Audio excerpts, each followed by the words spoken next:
Gold just crashed more than 4.5% in a single session, from $4,167 to $4,588, a $500 drop from the daily high, during an active war in the Middle East, while oil is above $100, while Iran just attacked Qatari gas facilities, while the global energy market is experiencing the largest supply disruption in its history. Gold is supposed to go up during wars. It went down. And if you do not understand why, you will be caught off guard every single time this happens. This is Go Finance. Gold retreated more than 4.5% on Thursday as U.S. Treasury yields rose amid investor concerns about high energy prices, while a solid U.S. jobs report prompted traders to price out a rate cut in 2026, with expectations of the first move pushed all the way to 2027. That single sentence contains the entire explanation. But let me break it down layer by layer, because the mechanism is more important than the number. Gold is a non-yielding asset. It pays no interest, no dividend, no coupon. When you hold gold, the cost of holding it is the interest you could have earned somewhere else, in a treasury bond, a money market fund, a savings account. That cost is called the opportunity cost. And right now, that opportunity cost just went up dramatically. The Fed held rates steady at 3.5% to 3.75%. The dot plot pointed to just one rate cut this year and another in 2027. Of the 19 FOMC participants, 7 signaled they expected rates to stay unchanged this year, one more than in December. Before the Iran conflict began, markets were pricing in 2 rate cuts in 2026, with a small chance of a third. That expectation drove gold higher for months. Every time rate cut expectations increased, the opportunity cost of holding gold fell and gold went up. Now those expectations have been crushed. Money markets do not expect a Fed rate cut in 2026, with the first move expected in the first half of 2027. That is a dramatic shift, and it happened in a matter of weeks.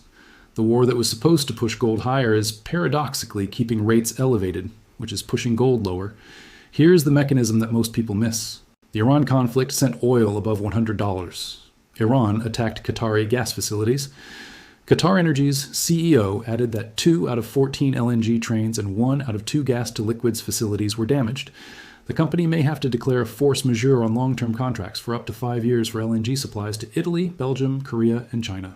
That is not a minor disruption. That is one of the world's largest LNG suppliers telling its customers in Europe and Asia that it may not be able to deliver what it promised for half a decade. The energy shock from this conflict is now threatening to be structural, not temporary. And when energy prices spike this hard, inflation goes up. When inflation goes up, central banks cannot cut rates. When central banks cannot cut rates, the opportunity cost of holding gold rises. When the opportunity cost rises, gold falls. War creates inflation. Inflation keeps rates high. High rates kill gold. That is the chain. And it is exactly what is playing out right now. Gold is caught between geopolitical risk and macro headwinds from higher rates. Elevated energy prices and Middle East tensions continue to underpin safe haven demand, but concerns that inflation pressures could delay Federal Reserve rate cuts have capped the upside. This is the most important dynamic in the gold market right now. 2 forces pulling in opposite directions. The war says gold should go up. The rate environment says gold should go down. And right now, the rate environment is winning. But here is what that analysis is missing. And this is the part that almost nobody is covering correctly. Gold initially spiked from 5,296 to 5,123 on the Hormuz news, then reversed hard, down more than 6% from the intraday high. Paper traders flushing positions, nothing more fundamental than that. Meanwhile, physical gold premiums stayed elevated. Demand from stackers, jewelers, and institutional buyers held steady. The physical market, where actual metal changes hands, told a completely different story than the futures screen. Read that again. The paper price crashed. The physical market held. That is the same pattern we have been watching in silver. The paper market and the physical market are telling 2 completely different stories, and they cannot both be right forever. The most likely explanation for gold's muted response to geopolitical events, the risk, is already priced in. Markets have spent years navigating war in Ukraine, Middle East instability, and persistent global friction. That sustained pressure has kept gold well supported. It has also dulled the shock factor that typically drives sharp rallies. Monetary policy is adding another layer of resistance. Elevated real interest rates and a firm dollar are reducing the urgency to rotate into gold right now. So the picture is this. Gold is stuck between 2 forces. Geopolitics pushing it up, rates and dollar strength pulling it down.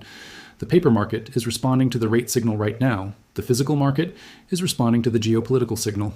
One of them is wrong about what gold is worth, and history is very consistent about which one eventually wins. Now let me show you exactly what happened in Thursday's session because the detail matters. The Bank of England and the European Central Bank joined the Bank of Japan and the Federal Reserve in deciding to maintain the status quo this week, with the ECB eyeing a rate hike, according to sources cited by Bloomberg. 4 of the world's major central banks all held or tightened in the same week. That is an enormous amount of simultaneous monetary tightening pressure. Every one of those decisions pushes the opportunity cost of holding gold higher, and the market responded accordingly. U.S. Treasury yields rocketed, with the U.S. 10-year Treasury note rising close to 3 basis points to 4.289%. When the 10-year Treasury is yielding 4.289%, the cost of holding gold, which yields 0, becomes very real. You are giving up 4.289% per year to hold gold instead of treasuries. That is not a small number. That is the direct mechanical reason gold fell on Thursday. But here is the critical question. Is this a change in the fundamental picture for gold, or is it a paper market flush that creates an opportunity? To answer that question, you need to separate the short term from the structural.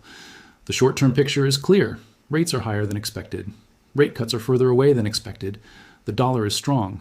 All of those factors are headwinds for gold right now. And Thursday's 4.5% drop reflects all of those headwinds hitting simultaneously in a single session. But the structural picture has not changed at all. And this is where I think the analysis that is dominating financial media right now is getting it wrong. The structural bull thesis, central bank demand, de-dollarization, stagflation risk, is intact. Institutional consensus from JP Morgan, Goldman Sachs, UBS, and ING points to $5,055 to $6,200 or higher by late 2026.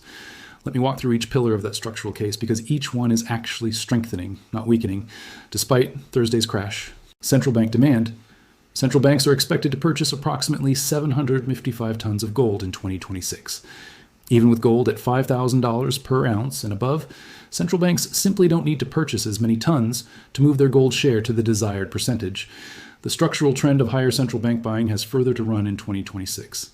Central banks are not buying gold based on the Fed's dot plot. They are buying gold because they want to reduce their exposure to U.S. dollar-denominated assets. That motivation is not going away because the Fed held rates. If anything, the Iran conflict and the geopolitical fracturing it represents accelerates that motivation. De-dollarization. The Iran conflict is not happening in isolation. It is happening in a world where the U.S. has already frozen Russian central bank assets, imposed sanctions on multiple countries, and used the dollar as a geopolitical weapon. Every country watching this conflict is learning the same lesson. Dollar-denominated assets can be frozen. Gold cannot. The calculation is driving sovereign gold accumulation at a pace that has no historical precedent. Stagflation risk. Fed officials now expect the personal consumption expenditures price index to reflect a 2.7% inflation rate this year, up from their previous forecast. They see inflation falling back near the 2% target in ensuing years as the impact of tariffs and the war fade. But here's the problem with that forecast.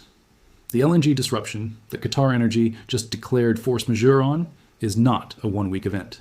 Force majeure on contracts for up to 5 years means the energy supply shock from this conflict could be embedded in global inflation for years, not months. The Fed is projecting that war impacts fade. The physical energy market is telling you they may not. The technical picture remains upward biased, with the 100-day simple moving average at 4,577 acting as a key support level that, if broken decisively, could open the door to $4,200. That is the technical line in the sand, 4,577. Gold is currently trading at $4,488. It is sitting exactly on support. What happens at this level in the next few sessions will tell you a great deal about whether this is a flush that gets bought or the beginning of something deeper. Now, let me address the most important question. Why did gold crash during a war, and is that normal? The answer is yes. This happens in almost every major geopolitical event. The pattern is consistent.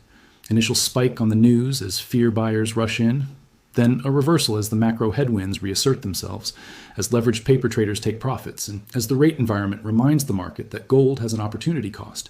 And then, over weeks and months, a slow grinding recovery as the structural demand reasserts itself and the physical market's reality bleeds into the paper price. We saw this exact pattern in 2022 when Russia invaded Ukraine. Gold spiked to $2,070, then fell back to $1,800, then spent the following year grinding higher as the structural case reasserted itself. We saw it in 2020. We saw it in 2019 when Iran shot down a U.S. drone. The initial spike is always followed by the paper flush. And the paper flush always looks frightening when you are in the middle of it. You cannot get a margin call on a gold coin. Nobody can force you to sell at the worst possible moment. Flush events like Thursday are genuinely dangerous for leveraged traders. For someone holding coins or bars, they're just noise. That is the distinction that matters most right now. If you are holding paper gold, futures, ETFs, leveraged positions, Thursday's move was painful and the risk of further pain is real. The technical support at $45.77 is the line you're watching. If it breaks on volume, $4,200 is the next destination. If you are holding physical gold, Thursday was noise. The physical market held its premium. The structural reasons you own gold have not changed. Central banks are still buying. De-dollarization is still accelerating. The monetary system is still under the same long-term stress that drove gold from $1,800 to $500-600 in the first place. None of that changed because the Fed's dot plot showed one rate cut instead of two. Here is what I am watching going forward. The Qatar Energy Force Majeure announcement is the most important development that is not getting enough attention. 2 out of 14 LNG trains damaged. Force majeure possible for up to 5 years on supplies to Italy, Belgium, Korea, and China.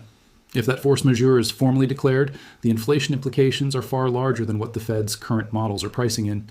5 years of reduced LNG supply to major economies means 5 years of elevated energy costs, means 5 years of inflation pressure that keeps rates higher than the market currently expects. And if rates stay higher for longer than the market expects, the short-term headwinds for gold persist. But the stagflation argument, which is the most bullish long-term case for gold, would get stronger, not weaker. Rising oil prices act as a tax on global growth and a catalyst for inflation. They have paradoxically strengthened the US dollar, which in turn caps the upside for bullion. The current gold market feels like a standoff. Geopolitical tensions keep people from selling gold entirely. The high cost of holding it in a high-rate environment is preventing any serious rallies from taking hold. That standoff breaks in one of two directions. Either the conflict de-escalates, oil falls, inflation pressure eases, rate cut expectations return, and gold recovers strongly. Or the conflict escalates further. The Qatar Energy Force Majeure materializes, LNG supplies to Europe and Asia are cut for years, inflation becomes structural rather than cyclical, central bank buying accelerates as governments seek to escape the dollar system, and gold re-rates to $6,000 on the structural demand alone. The paper market is pricing the first scenario right now. The physical market is pricing the second. Thursday's crash was the paper market asserting itself. The days and weeks ahead will tell us whether the physical market reasserts itself in response. Gold hit $5,600 in January. It is at $4,588 today. That is 18% correction from the all-time high. In the context of a bull market that has taken gold from $1,800 to $5,600, an 18% correction is not unusual. It is uncomfortable. But it is not the end of the story. The structural case for gold is intact. The short-term headwinds are real. And the line in the sand is $4,507. Watch it closely. If you want this analysis in your inbox every morning before markets open, join the Go Finance newsletter. Every day before the session starts, you get a direct summary of what is moving gold and silver, what the data says, and what to watch. No noise, no headlines, just the information that matters before anyone else has it. Link is in the description and in the first comment below. Subscribe, turn on notifications, data before price, Go Finance.